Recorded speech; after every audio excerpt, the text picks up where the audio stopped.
Hello friends, I am Vishnu Patel from Sri and Srimati P.K. Kotawala Arts College, Patan. I belong to the Department of English.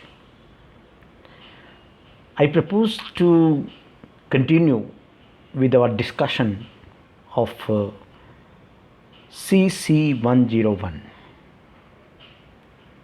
Core Compulsory English 101, titled Introduction to the Forms of Literature. Before actually turning to the study of the forms of literature, in our introductory video, we made an attempt to properly understand the word literature. And in our attempt to do so, we saw several definitions of the word literature. Literature as we now understand the term. The definitions were, for example, from R.J. Rees, William Henry Hudson, Matthew Arnold, and so on. De Quincey's distinction between literature of power and literature of knowledge also was helpful to us. It clarified the distinction between ordinary kind of writing and special kind of writing, special in the sense that it is imaginative literature, it is creative literature, it is serious literature. You can see in the slide how he draws a distinction between literature of knowledge and literature of power. We are concerned with literature of power here in these lectures. So, literature of power has several characteristics of its own. General characteristics of good literature, which is also known as creative literature, imaginative literature, or serious literature, are to be studied here. They deserve our special attention, my dear friends. Let us turn directly to the general characteristics of literature. Permanence or immortality.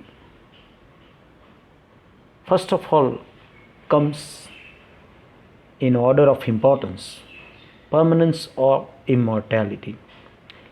We saw that a newspaper is to be thrown away into the waste paper basket. But we don't throw away Mahabharata or Ramayana by Ved Vyas and Valmiki, or the plays of Shakespeare, Hamlet, Macbeth, Othello, etc., or Milton's Paradise Lost, or Tagore's Gitanjali. We don't throw it away into waste paper basket. They are permanent works of literature because the authors have written these works in such a nice manner in a literary form. So, literary form gives permanence to these works of literature. Tragedy, for example, is a form. Comedy, for example, is a literary form. And these writers have mastered these forms. They are competent masters of these forms.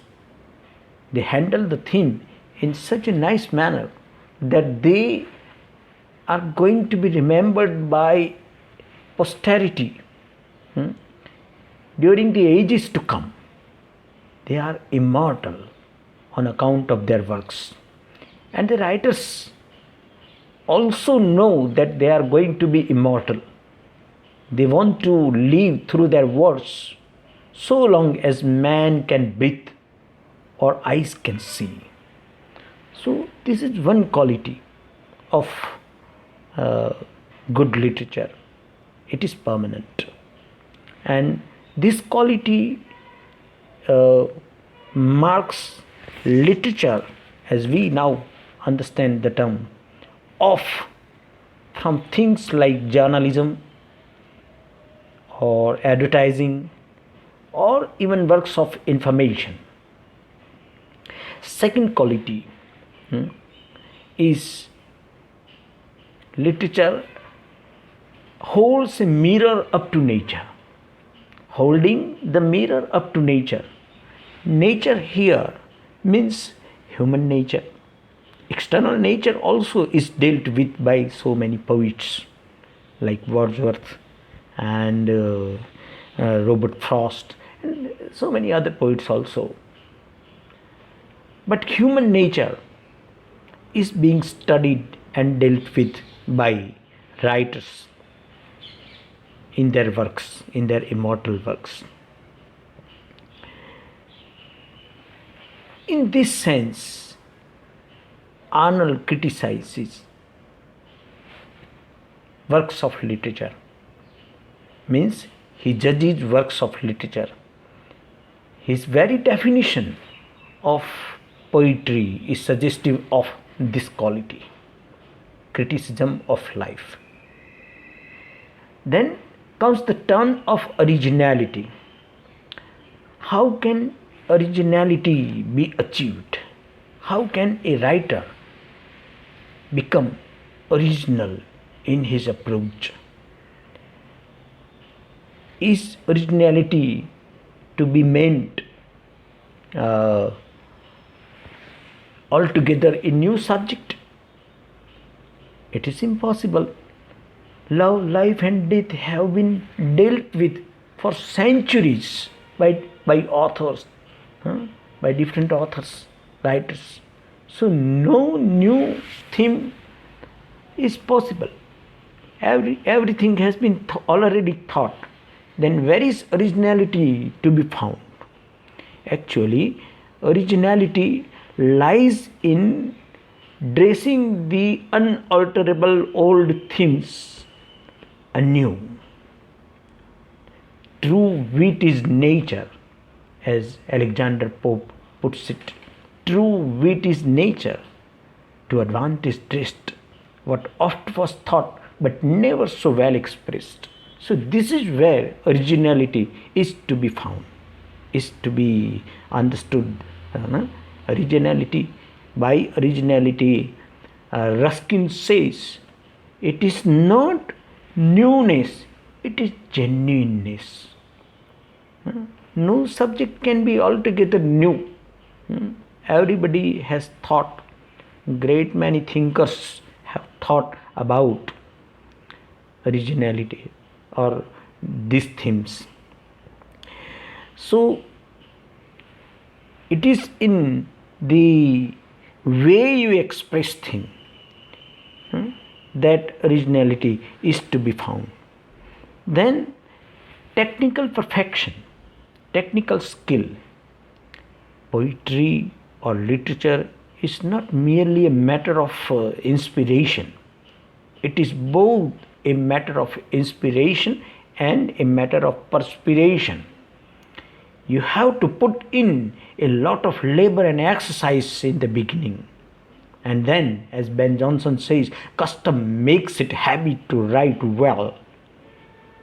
It becomes a habit for you to write well if you have put in a lot of labor in the beginning. So, exercise or labor is necessary. It helps you or it enables you to achieve technical skill or technical perfection, mechanical competence or craftsmanship. So here too we are again reminded of a very beautiful couplet by Alexander Pope. Alexander Pope has given literary criticism through the vehicle of heroic couplets.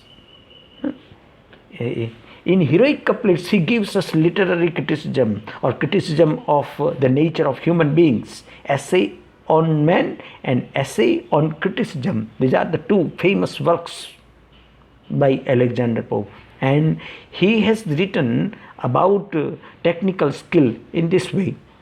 True ease in writing comes from art. True ease in writing comes from art, not chance. It's not a matter of chance. It's not a matter of accident. Happy accident that you start writing and you are able to write well. It comes from art. You have to achieve technical perfection. The neoclassical writers impose you can say a kind of discipline upon themselves. They believe in the motto of correction, and correction means technical perfection, mechanical competence. True ease in writing comes from art, Pope says, not chance, as those move easiest who have learned to dance. Those who have got the training of dancing can move easiest on the stage. So this is the result of achieving technical skill or technical perfection, or we can call it mechanical competence. Then creative imagination. Literature, good literature as we now understand the term, is characterized by creative imagination. Fiction is there, fictional touch is there. Without creative imagination, no work can be considered to be a work of literature in the real sense of the term. Shakespeare was full of this kind of imagination. A poet's eye in a fine frenzy rolling doth glance from heaven to earth, from earth to heaven. And as imagination bodies forth the forms of things unknown, the poet's pen gives to airy nothings a local habitation and a name. Fancy or imagination is emphasized here by Shakespeare himself. These are the words of Shakespeare that occur in his play A Midsummer Night's Dream.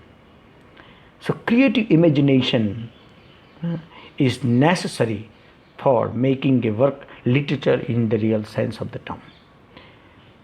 Fictionality. Creative imagination is to be understood as fictionality. Fiction and fact. We must properly understand the difference between fiction and fact. History deals with facts, literature deals with fiction.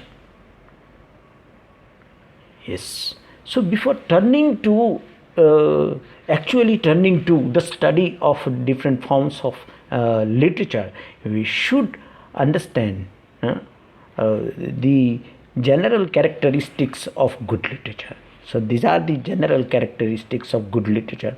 And last but not the least is moral consciousness. Moral consciousness. Most of the great writers of the world seem to be engaged in dealing with the conflict between good and evil.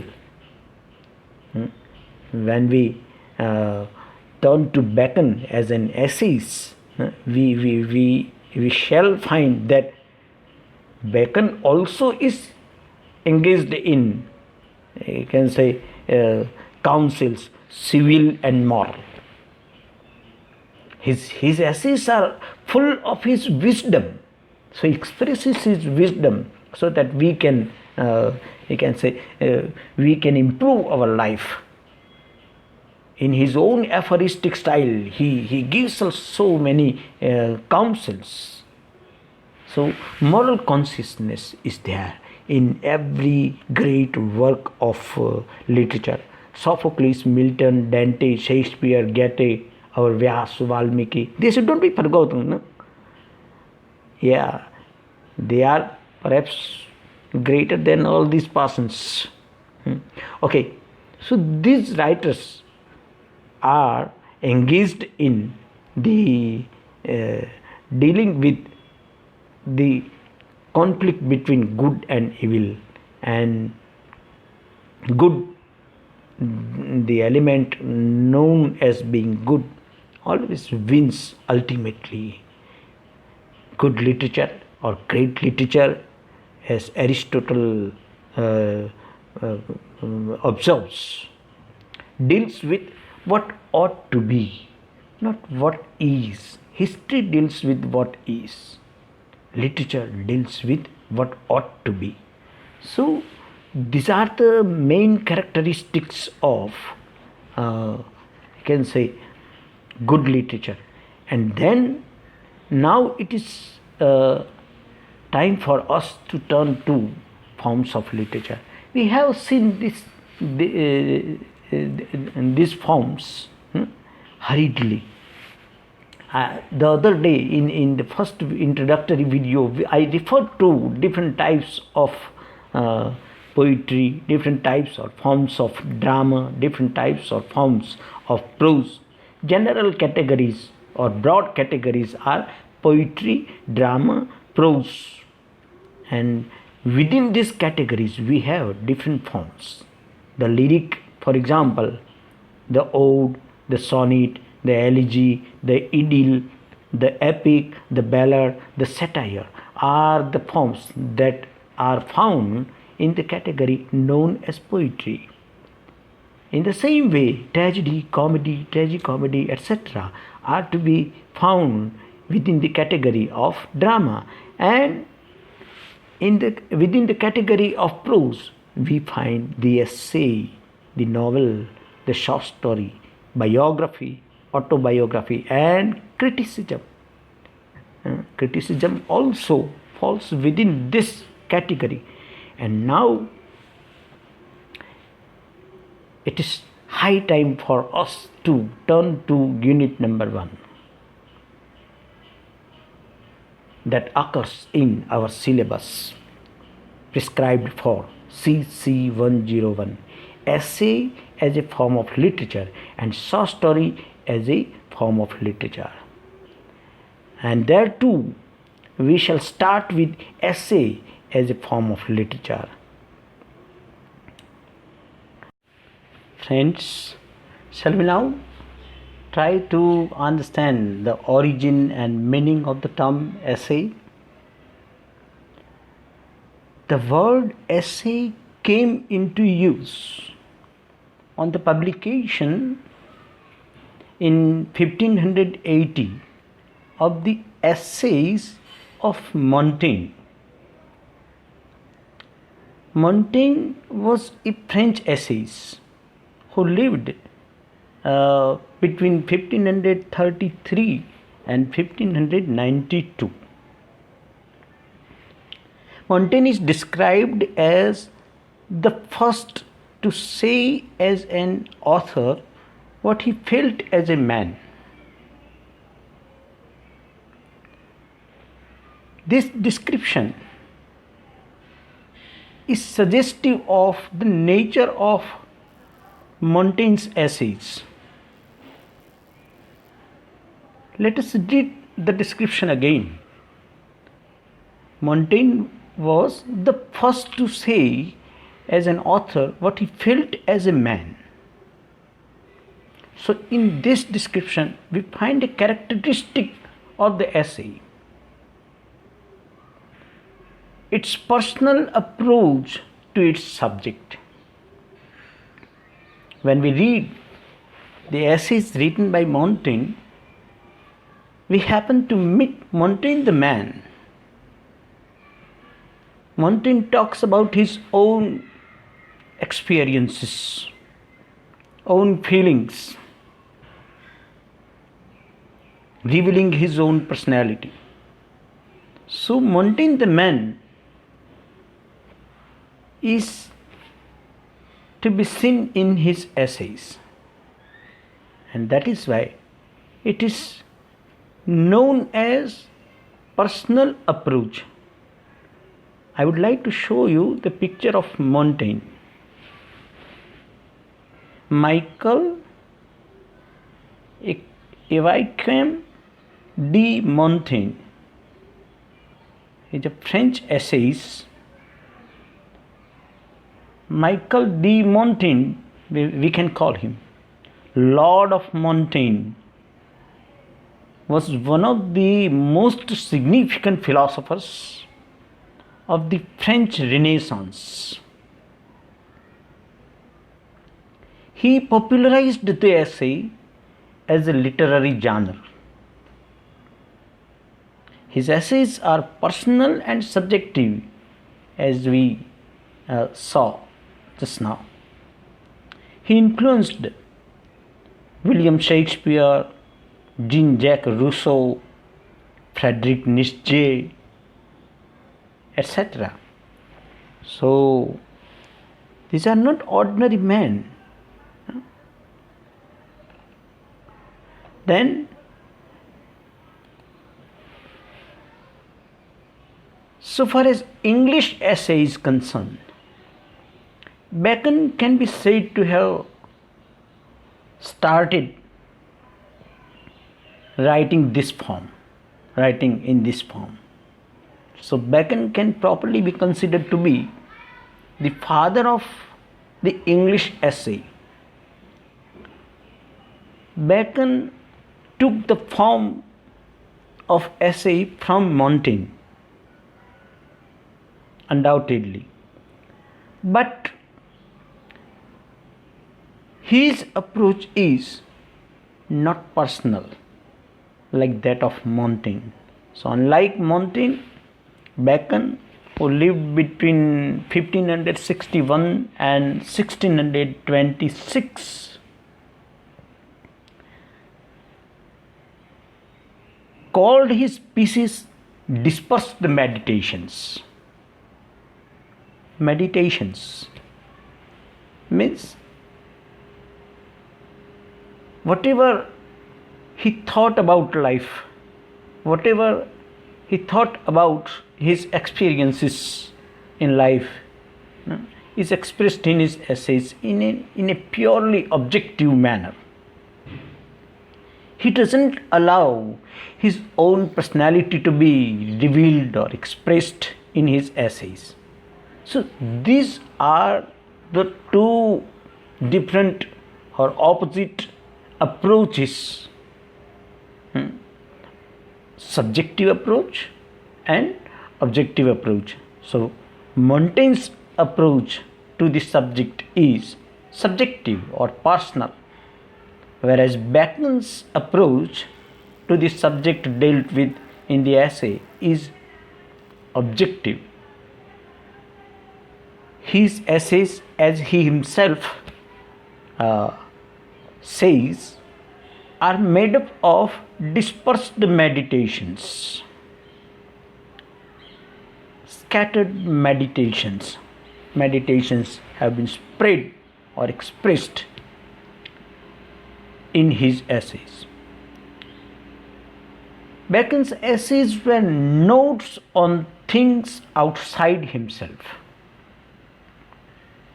not inside himself. Montaigne's essays were things related to his own personality, existing inside himself, whereas Bacon's essays were notes on things outside himself and therefore impersonal. Montaigne, in his essays, gives us himself. We come across Montaigne the man, whereas in his essays Bacon is very difficult to catch. So this is to be kept in mind. We can read literature keeping in mind these two approaches and judge whether the work we have undertaken for study is marked by subjective approach or objective approach. We can see the conclusion Thus, Montaigne's approach was subjective, whereas Bacon's was objective. Two words are to be remembered properly: subjective and objective.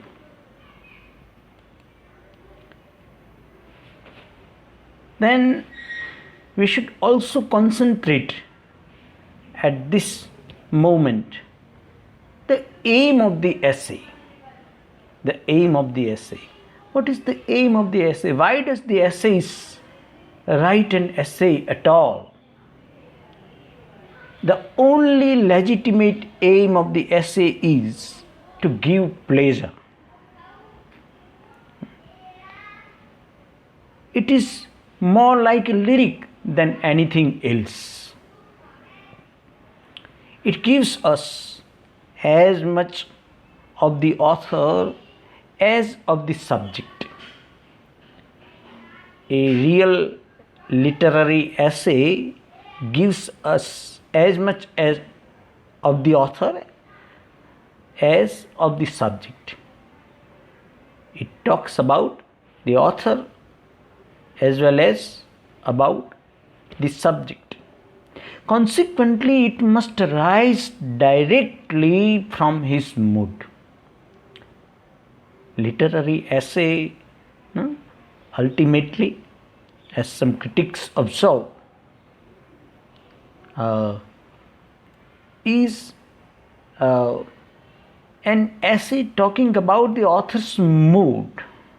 It is around the author's mood that the whole thing revolves in an essay. The mood may be grave or gay. It may be imaginative or soberly factual, nostalgic or hopeful. So, mood matters a lot. Mood of the essays matters a lot so far as the writing of an essay is concerned. Given the mood, the essay from the first sentence to the last grows around it, means grows around the mood of the essays, as the cocoon grows around the silkworm. What a nice expression, what a nice explanation of the manner in which a literary essay is written. Let us read it again. Given the mood, the essay from the first sentence to the last grows around it. The essay grows around the mood of the essays. In what manner? As the cocoon grows around the silkworm. The silkworm makes the cocoon. Silkworm is actually given as an example of the mood of the essayist. The essayist's mood here has been compared to the silkworm, and the cocoon is the essay. Around the silkworm, the cocoon grows. So the silkworm produces the cocoon. In the same way, the author's mood produces or creates the essay. This is how a literary essay comes into existence.